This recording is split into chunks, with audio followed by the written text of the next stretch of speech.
Hello my spiritual seekers. Mirdad की कहानी को आगे बढ़ाते हैं। नौका में 8 महंत और एक उनका नौकर मीरदाद। किताब है मीरदाद। इस किताब को लिखा उन 8 महंत में से सबसे छोटे नरोदा ने। ये किताब उन लोगों के लिए जो आत्मा को जानने के लिए तड़पते हैं, उनके लिए एक आलोक स्तंभ है, एक आश्रय है। बाकी सब इससे सावधान रहें।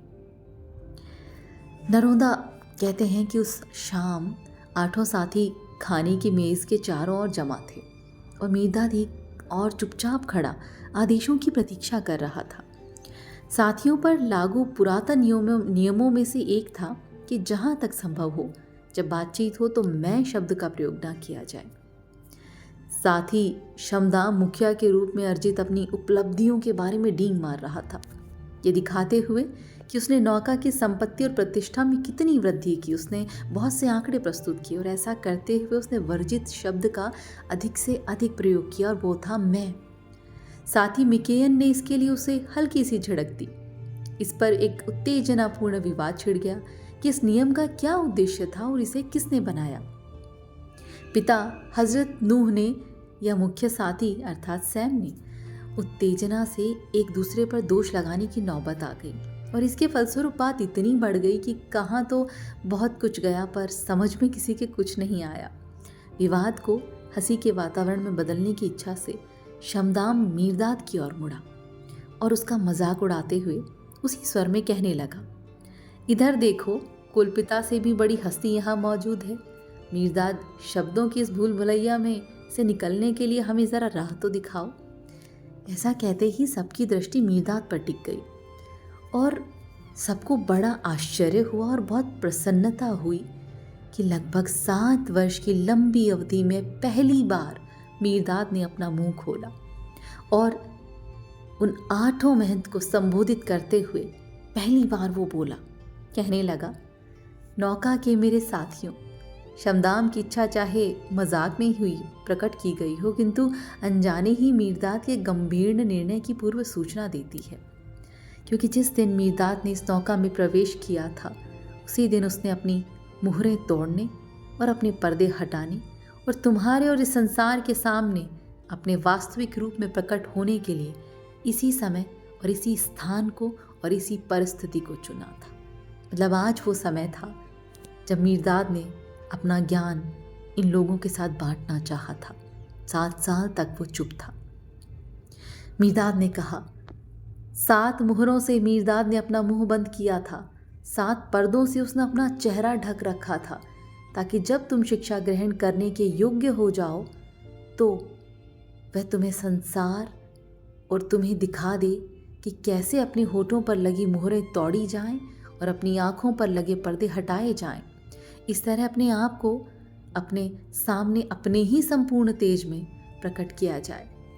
तुम्हारी आंखें बहुत से पर्दों से ढकी हैं। हर वस्तु जिस पर तुम दृष्टि डालते हो वो सिर्फ एक पर्दा है, एक वहम है। तुम्हारे होठों पर बहुत सी मुहरें लगी हैं और हर शब्द जिसका तुम उच्चारण करते हो वो भी एक मुहर है, एक वहम है।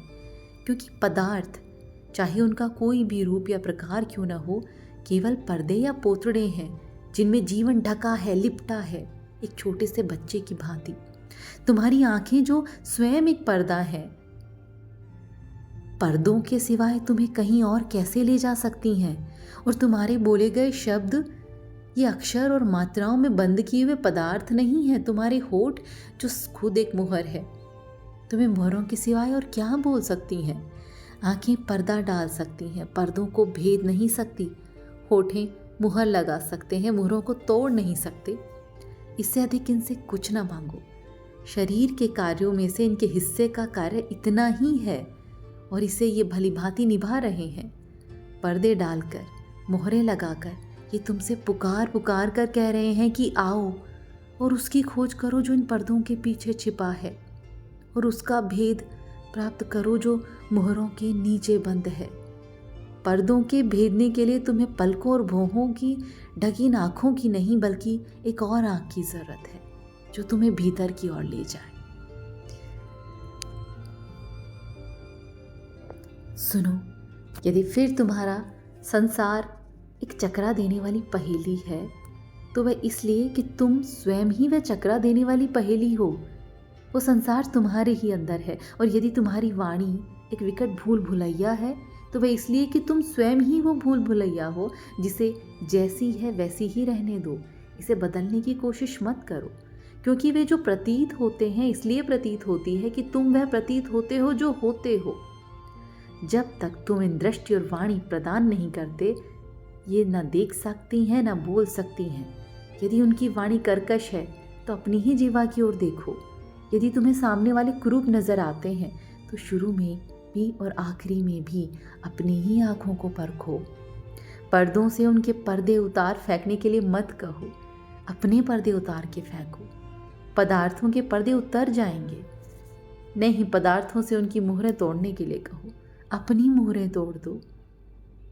अपने पर्दे उतारने और अपनी मुहरें तोड़ने की कुंजी एक शब्द है जिसे तुम सदैव अपने होठों में पकड़े रहते हो। वो शब्द ही सृजनहार है, क्रिएटिव है। इतना कहकर मीरदाद चुप हो गए। नरौंदा ने कहा, मुर्शिद रुक क्यों गए? और हम सब पर एक गहरा किंतु उत्कंठापूर्ण माहौल छा गया, मौन छा गया। अंत में मिकेयन ने बड़ी अधीरता के साथ बोला। मिकेयन ने कहा, हमारे कान उस शब्द को सुनना चाहते हैं, हमारे हृदय उस कुंजी को पाने के लिए तरस रहे हैं। अपनी बात कहते जाओ मीरदाद, हम विनती करते हैं, अपनी बात कहते जाओ। मीरदाद ने फिर कहना शुरू किया, मैं समस्त वस्तुओं का स्तोत्र और केंद्र है मैं। जब तुम्हारे मुख से मैं निकले तो तुरंत अपने हृदय में कहो, प्रभु मैं की विपत्तियों में मेरा आश्रय बनो और मैं के परम आनंद की ओर चलने में मेरा मार्गदर्शन करो। क्योंकि इस शब्द के अंदर यद्यपि यह अत्यंत साधारण है, किंतु अन्य शब्द की आत्मा इसी में कैद है। एक बार उसे मुक्त कर दो तो सुगंध फैलाएगा। तुम्हारा मुख मिठास में पगी होगी तुम्हारी जिह्वा, और तुम्हारे प्रत्येक शब्द से जीवन की आह्लाद का रस टपकेगा। उसे कैद रहने दो तो दुर्गतपूर्ण होगा और तुम्हारा मुंह कड़वा होगा, और तुम्हारे प्रत्येक शब्द से मृत्यु टपकेगी। साथियों, मैं ही वो सृजनहार शब्द है, आई एम। और जब तुम इसकी चमत्कारिक शक्ति को प्राप्त नहीं करोगे, तब तक तुम उस शक्ति के स्वामी नहीं बन पाओगे। जब तक तुम्हारी हालत ऐसी होगी कि यदि गाना चाहोगे तो आर्तनाद करोगे, और यदि शांति चाहोगे तो युद्ध करोगे, यदि प्रकाश में उड़ना चाहोगे तो अंधेरों में फंस जाओगे। तुम्हारा मैं अस्तित्व की तुम्हारी चेतना मात्र है। देखो तो अदृश्य को देख सको, जब सुनो तो ऐसा सुन सको जो ना सुनाई देता हो, क्योंकि अभी तुम आँख और कान के साथ बंधे हो।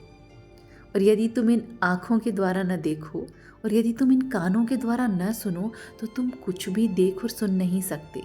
मैं के विचार मात्र से तुम अपने दिमाग में विचारों के समुद्र को हिलाने लगते हो। वह समुद्र रचना है तुम्हारे मैं की। मीरदाद चाहता है कि तुम ये पहचान लो कि जो इतनी आसानी से तुम्हें लगा सकता है वो उतनी ही आसानी से जड़ से उखाड़ भी सकता है। मैं के उच्चारण मात्र से तुम शब्दों के एक विशाल समूह को जन्म देते हो। प्रत्येक शब्द होता है एक वस्तु का प्रतीक। वह ब्रह्मांड रचना है तुम्हारे मैं की, जो एक साथ सृष्टा और सृष्टि दोनों है। यदि तुम्हारी सृष्टि में कुछ हो तो जान लो कि तुम्हारे अंदर के मैं ने उन्हें अस्तित्व दिया है। जो भी तुम्हारे भीतर या तुम्हारे आसपास होता है वो मैं ही है, यानी वो तुम्हारे अंदर की शक्ति ही है जिसने इन सभी घटनाओं को अस्तित्व दिया है। मीरदाद चाहता है कि तुम ये भी जान लो कि जो रचना कर सकता है वह नष्ट भी कर सकता है। जैसा सृष्टा होता है वैसी ही होती है उसकी रचना, क्योंकि कोई अपने आप से अधिक रचना कर नहीं सकता या अपने आप से कम। सृष्टा केवल अपने आप को ही रच सकता है, ना उससे ज़्यादा ना उससे कम। फिर से वही बात कि जो तुम हो तुम उसी की रचना करते हो। तुम इन आँखों से बाहर देखते हो, लेकिन उन आँखों से अपने अंदर झांक कर देखो। तुम जिन शब्दों से बाहर बोलते हो उन्हीं शब्दों को अपने अंदर ले जाकर देखो। जिन कानों से तुम बाहर की आवाज़ें सुनते हो उन्हीं कानों से अपने अंदर की आवाज़ सुनकर देखो।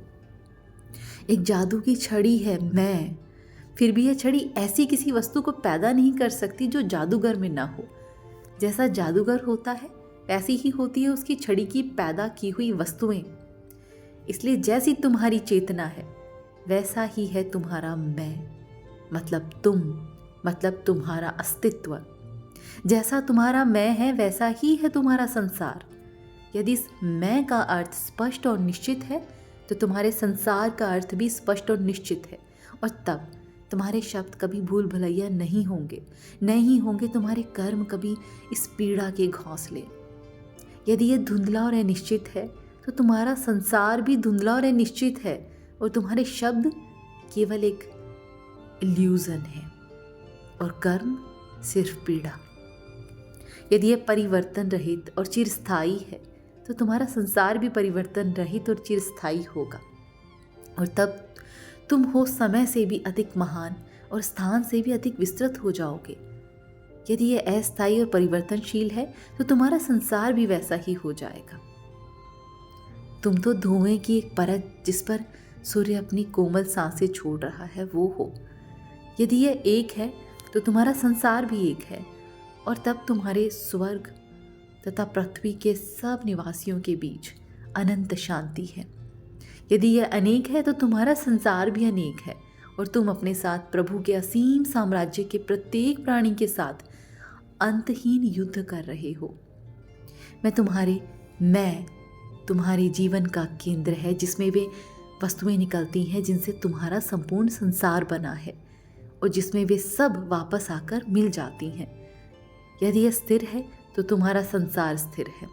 ऊपर या नीचे की कोई भी शक्ति तुम्हें दाएं या बाएं नहीं डुला सकती। यदि यह चलायमान है तो तुम्हारा संसार भी चलायमान है। तुम एक असहाय पत्ता हो जो हवा के कुंड बवंडर की लपेट में आ गया है, और देखो तुम्हारा संसार स्थिर अवश्य है किंतु केवल अस्थिरता में। तुम्हारा संसार है कब्रों में बदलते पालनों का और पालनों में बदलती कब्रों का, रातों को निकलते दिनों का और दिनों को गलती रातों का, युद्ध की घोषणा कर रही शांति का और शांति की प्रार्थना कर रहे युद्ध का, आंसुओं में बहती तैरती मुस्कानों का और मुस्कानों में दमकते नासुओं का। तुम्हारा संसार निरंतर प्रसव वेदना में तड़पता संसार। इस मैं को समझने के बजाय तुम पता है क्या करते हो? अंदर की दरार को भरने के बजाय तुम अपने जीवन को छील छील कर नष्ट करते जाते हो। तुम आशा करते हो कि इस तरह तुम इसे एक पच्चड़ बना दोगे जिसे तुम्हारी समझ में तुम्हारा मैं है और जो तुम्हारी कल्पना में तुम्हारे मैं से अलग है, उन दोनों के बीच ठोक सको। इसीलिए मनुष्यों के शब्द विष भरे होते हैं, इसीलिए उनके दिन दुख से भरे होते हैं, इसीलिए उनकी रातें पीड़ा में तड़पती हैं। ये साधु मिर्दात तुम्हारे मैं के अंदर की दरारों को भर देना चाहता है कि तुम अपने साथ, मनुष्य मात्र के साथ और संपूर्ण ब्रह्मांड के साथ शांतिपूर्वक जी सको। मिर्दात तुम्हारे मैं के अंदर भरे विष को सोख लेना चाहता है ताकि तुम ज्ञान की मिठास का स्वाद चख सको। मिर्दात तुम्हारे मैं को तोलने की विधि सिखाना चाहता है ताकि तुम पूर्ण संतुलन का आनंद ले सको। ये कहकर मिर्दात चुप हो गए। नरोदा ने कहा, मुर्शीद फिर रुक गए और हम सब पर फिर से गहन मौन छा गया। एक बार फिर मिकेन ने कहा, तुम्हारे शब्द हमारी उत्सुकता बढ़ा रहे हैं मिर्दात। वे अनेक द्वार खोलते हैं पर हमें देहरी पर ही छूट जाते हैं। हमें इससे आगे ले चलो, हमें अंदर ले चलो मिर्दात। मिर्दात फिर से कहने लगे, यदि तुम में से हर एक अपने अपने मैं में केंद्रित है और फिर भी तुम सब एक मैं में केंद्रित हो, प्रभु के एकमात्र मैं में, सब मैं ही है, सब एक ही है। प्रभु का मैं, मेरे साथियों, प्रभु का शाश्वत एकमात्र शब्द है। इसमें प्रभु प्रकट होते हैं जो परम चेतना है।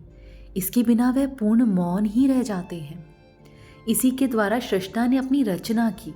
इसी के द्वारा वह निराकार अनेक आकार धारण करता है, जिनमें से होते हुए जीव फिर से निराकार से पहुंच जाएंगे।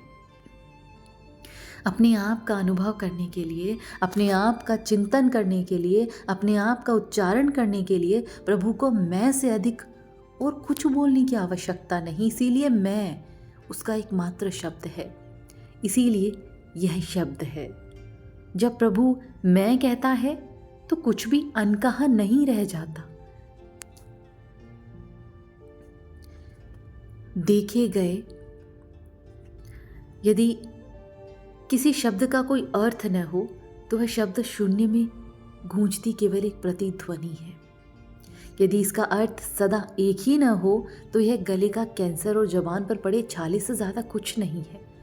प्रभु का शब्द शून्य में गूंजती प्रतिध्वनि नहीं है और ना ही इस गले में कैंसर और जुबान पे पड़े छाले, सिवाय उनके लिए जो दिव्य ज्ञान से रहित है। क्योंकि दिव्य ज्ञान वह पवित्र शक्ति है जो शब्द को प्राणवान बनाती है और उसे चेतना के साथ जोड़ती है। यह उन अनंत तराजू की डंडी है जिसके दो पलड़े चेतना और शब्द। आदि चेतना, शब्द और दिव्य ज्ञान, देखो साधुओं, अस्तित्व की यह त्रिपुटी है।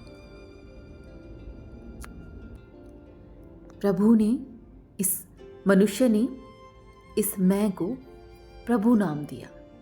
यद्यपि यह इतना विलक्षण है कि इसे कोई नाम नहीं दिया जा सकता, फिर भी पावन है ये नाम, और पावन है वह जीवा जो इसे पावन रखती है। मनुष्य यदि इस प्रभु की संतान नहीं तो और क्या है? क्या वह प्रभु से अलग हो सकता है? क्या बड़ का वृक्ष अपने बीज के अंदर समाया हुआ नहीं है? क्या प्रभु मनुष्य के अंदर व्याप्त नहीं है? और इसीलिए मनुष्य भी एक ऐसी ही पावन त्रिपुटी है, चेतना, शब्द और दिव्य ज्ञान का। उनसे मिलकर ही मनुष्य बना। मनुष्य भी अपने प्रभु की तरह एक सृष्टा है, उसका मैं उसकी रचना है। फिर क्यों वह अपने प्रभु जैसा संतुलित नहीं? यदि तुम इस पहेली का उत्तर जानना चाहते हो तो ध्यान से सुनो जो कुछ भी मीरदाद तुम्हें बताना चाहता है और बताने जा रहा है। मनुष्य पोतड़ों में लिपटा एक परमात्मा है। कई सारी परतें उसके ऊपर लिपटी हुई हैं। समय एक पोतड़ा है। समय वो परत है जो इंसान को परमात्मा बनने से रोकता है। स्थान एक पोतड़ा है, देह एक पोतड़ा है, और इसी प्रकार है इंद्रियां और उनके द्वारा अनुभव। माँ भली प्रकार जानती है कि पोतड़े शिशु नहीं है, परंतु बच्चा ये नहीं जानता।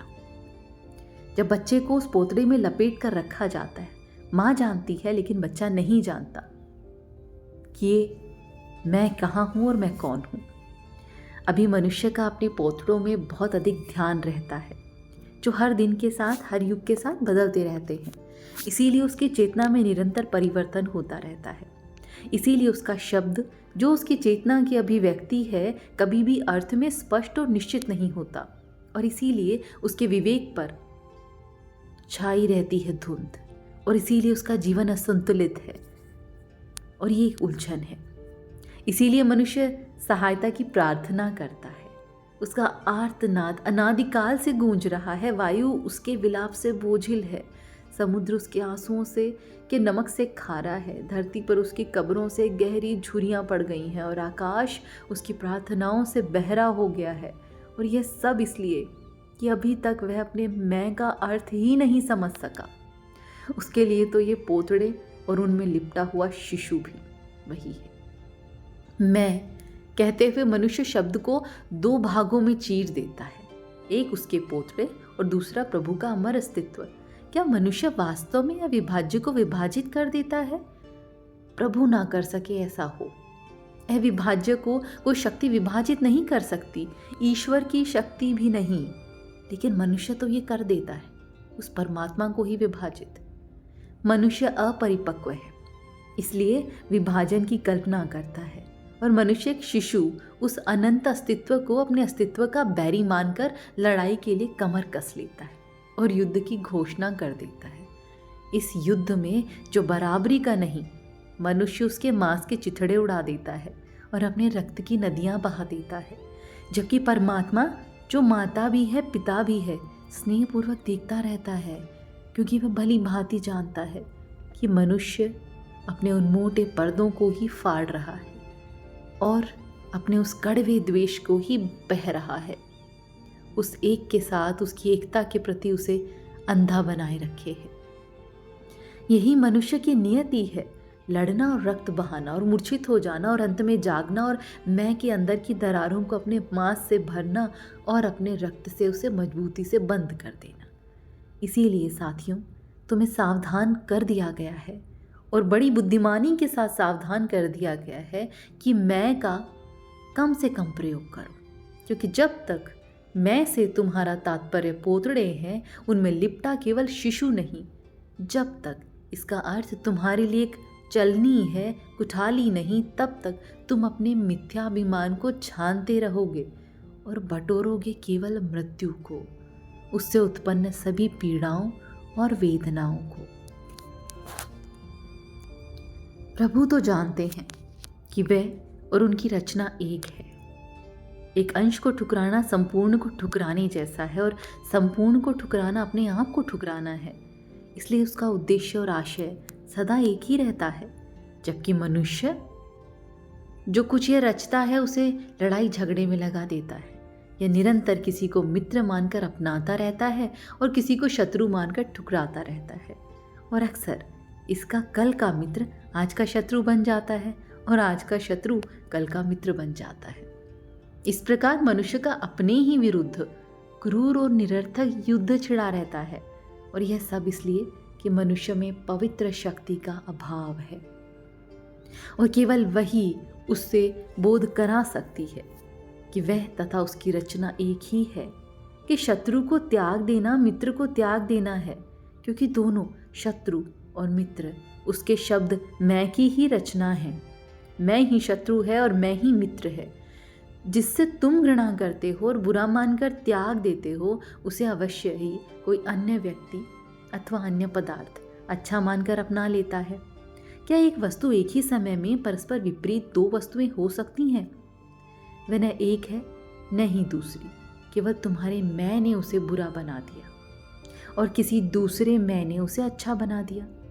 क्या मैंने कहा नहीं था कि जो रच सकता है वो अरचित भी कर सकता है? जिस प्रकार तुम किसी को शत्रु बना लेते हो, उसी प्रकार उसके साथ शत्रुता को मिटा भी सकते हो या उसे शत्रु से मित्र बना सकते हो।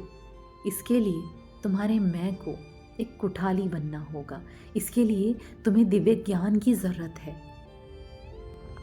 विभाजन करने वाले कभी ना बनो मेरे साथियों, क्योंकि प्रभु का शब्द जीवन है, सिर्फ जीवन। मेरे साथियों, तब तुम्हारा व्यक्तित्व इतना महान और इतना सर्वव्यापी और इतना सर्वग्राही होगा कि ऐसी कोई भी छलनियाँ नहीं मिल सकेंगी जो तुम्हें अपने अंदर समेट सके, जो तुम्हें बांट सके। मीरदाद तुमसे पर्दे फिकवा देना चाहता है। प्रभु के शब्द के लिए समय और स्थान का कोई अस्तित्व नहीं। क्या कोई ऐसा समय था जब तुम प्रभु के साथ नहीं थे? क्या कोई ऐसा स्थान था जहां तुम प्रभु के अंदर नहीं हो? फिर क्यों बांधते हो तुम अनंतता को इन प्रहरों ऋतुओं की जंजीरों में, और क्यों समेटते हो स्थान को इंचों और मीलों में? प्रभु का शब्द वह जीवन है जो जन्मा नहीं, इसलिए अविनाशी है। फिर तुम्हारा शब्द जन्म और मरण की लपेट में क्यों है? क्या तुम केवल प्रभु के जीवन के सहारे जीवित नहीं हो? और क्या तुम मृत्यु से मुका कभी मृत्यु का स्रोत हो सकता है? प्रभु के शब्द में सब कुछ शामिल है। उसके अंदर न कोई अवरोध है न बाड़े। मैं तुमसे कहता हूँ, तुम्हारी हड्डियाँ और मांस भी केवल तुम्हारी ही हड्डियाँ और मांस नहीं है। तुम्हारे हाथों के साथ अनगिनत हाथ भी पृथ्वी और आकाश की उन्हीं बर्तनों में डुबकी लगाते हैं जिनमें से तुम्हारी हड्डियाँ और मांस आते हैं। तुम सब एक ही मिट्टी से बने हो। नहीं तुम्हारी आंखों की ज्योति किसी और से अलग है। नहीं तुम्हारे वक्ष में चलता हुआ सांस केवल तुम्हारा है, वही सांस सबके अंदर जाता है। जो श्वास लेते हो या जिन्होंने कभी श्वास लिया था, वे सब तुम्हारे वक्ष में सांस ले रहे हैं। क्या यह आदम का श्वास नहीं जो अभी भी तुम्हारे फेफड़ों को फुला रहा है? क्या यह आदम का हृदय नहीं जो आज भी तुम्हारे हृदय में धड़क रहा है? ये वो प्रभु ही तो है। नहीं ही तुम्हारे विचार तुम्हारे अपने हैं। सार्वजनिक चिंतन का समुद्र दावा करता है कि ये विचार उसके हैं, और यही दावा करते हैं चिंतन करने वाले अन्य सब प्राणी जो तुम्हारे साथ उस समुद्र में भागीदार हैं। नहीं, तुम्हारे सपने केवल तुम्हारे हैं। तुम्हारे सपनों में भी संपूर्ण ब्रह्मांड अपने सपने देख रहा है। नहीं, तुम्हारा घर केवल तुम्हारा है, ये तुम्हारे मेहमान उस मक्खी, चूहे, बिल्ली, उन सब प्राणियों का घर है जो तुम्हारे साथ इनका उपयोग करते हैं। इसीलिए ये जो बाड़े तुमने बना रखे हैं अपने आसपास, उनसे सावधान रहो। तुम केवल भ्रम में हो, और जब तुम अपने आप को बाड़ के अंदर देखने के लिए मुड़ते हो तो अपने सामने खड़ा पाते हो मृत्यु को, जो खुद एक भ्रम है। यह भ्रम का दूसरा नाम है। मनुष्य को साधुओं प्रभु से अलग नहीं किया जा सकता, और इसीलिए अपने साथी मनुष्यों में और अन्य प्राणियों से भी उसे अलग नहीं किया जा सकता, क्योंकि वे भी शब्द से उत्पन्न हुए हैं। शब्द सागर है, तुम बादल हो, और बादल क्या बादल हो सकता है। मैं तुमसे फिर कहता हूँ, दिव्य ज्ञान के लिए प्रार्थना करो। जब तुम्हारे अंतर में दिव्य ज्ञान प्रकट होगा तो प्रभु के विशाल साम्राज्य में ऐसा कुछ नहीं जो तुम्हारे द्वारा उच्चारित प्रत्येक मैं का उत्तर एक प्रसन्न हुंकार से न दे। और तब स्वयं मृत्यु तुम्हारे हाथों में केवल एक अस्त्र होगी जिससे तुम मृत्यु को पराजित कर सको। और तब तुम्हारे हृदय को अपने असीम हृदय में जगह मिल जाएगी, और वह है प्रेम। इतना कहकर मीरा चुप हो गए। शमदाम बोल उठे, मैंने स्वप्न में भी कल्पना नहीं की थी कि झूठे बर्तन पोंछने के झाड़ू लगाने में इतनी बुद्धिमत्ता कैसे आ गई। मीरदाद कहने लगा, बुद्धिमानों के लिए सब कुछ बुद्धिमत्ता का भंडार है, और बुद्धिहीनों के लिए बुद्धिमत्ता खुद एक मूर्खता है। शमदाम ने फिर कहा, तेरी जुबान निसंदेह बड़ी चतुर है। आश्चर्य है कि तूने उसे इतने समय तक लगाम दे रखी थी, परंतु तेरे शब्द बहुत कठोर और कठिन हैं। मीरदाद ने फिर कहा, मेरे शब्द तो सरल हैं शमदाम, कठिन तो तुम्हारे कानों को लगते हैं। अभागे हैं वो जो सुनकर भी नहीं सुनते, अभागे हैं वो जो देखकर भी नहीं देखते। शमदाम कहने लगे, मुझे खूब सुनाई और दिखाई देता है, शायद ज़रूरत से कुछ ज़्यादा। फिर भी मैं ऐसी मूर्खता की बात नहीं सुनूंगा कि शमदाम और मीरदाद दोनों समान हैं, कि मालिक और नौकर में कोई अंतर नहीं।